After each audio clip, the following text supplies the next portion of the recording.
I wanted to share what God was telling me this morning, and struggling and making decisions and life changes and transitions, and when it feels like things are changing and you don't know what to do, if you should do anything, um, you know, and sometimes we can get caught up in our mistakes and feeling like we need to do this and do that and do that, but all of that is not required, right?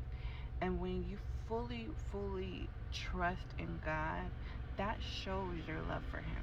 That shows your acknowledgement of His love for you, right? Because when we don't trust, right, we go into hypervigilance, right? Mental health world, where you feel like you have to watch and you have hyper focus on any flaws or mistakes that might happen in your life. But the thing is that our lives were not meant to be perfect in the way that you thought it should be perfect, right? Our lives are perfect because He says it is. So that's including the mistakes and the flaws and the confusion and the I don't know what decision to make, and I messed up here, and this person didn't care for me there, and I felt empty because of this, and I was impacted because of this, or whatever. What that includes, that God still says your life is made perfect in Him, right? So He makes all things work for the good. So those flaws that you're looking out and trying to make sure that doesn't happen, right? Sometimes God has included that, and He needs that actually for His purpose and His plan for your life, right? So that's why it's so important to be able to just trust, to let go and rest, right? Because any flaws that you make in resting in His arms, He is going to make sure that you're cared for, that those are covered, right? You are covered by His arms when you're resting in Him. Right, I look back on my life and I see so many mistakes, and I remember even myself feeling like I just can't get it right, right? But I know that God has a purpose because His word says all things work for the good. So I can't wait to see the good out of this, right?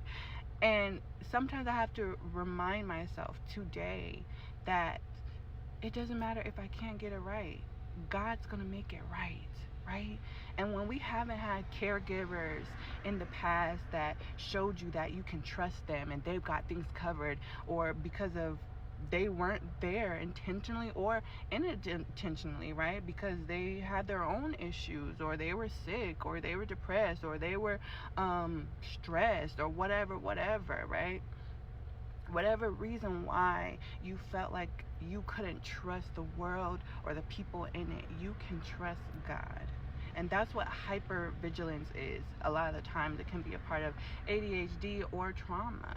When you learn that you can't trust, right? You have to be the one that everything relies on. You have the burden, but God said His burden is light.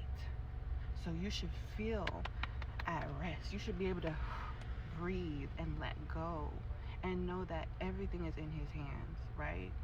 And it's hard. It's hard to just be like, okay, okay, God, I'm letting go. And sometimes it's hard to trust that. And it doesn't feel safe because the last time you thought you could rest, right? And just let everything go, somebody failed you. But you know what? God made that work for the good, right? God is going to make it work for the good. So whatever you feel like you'll miss, if you rest right now, God is going to make that work out for the good too. Amen? Amen. Love you guys. Be blessed. Bye.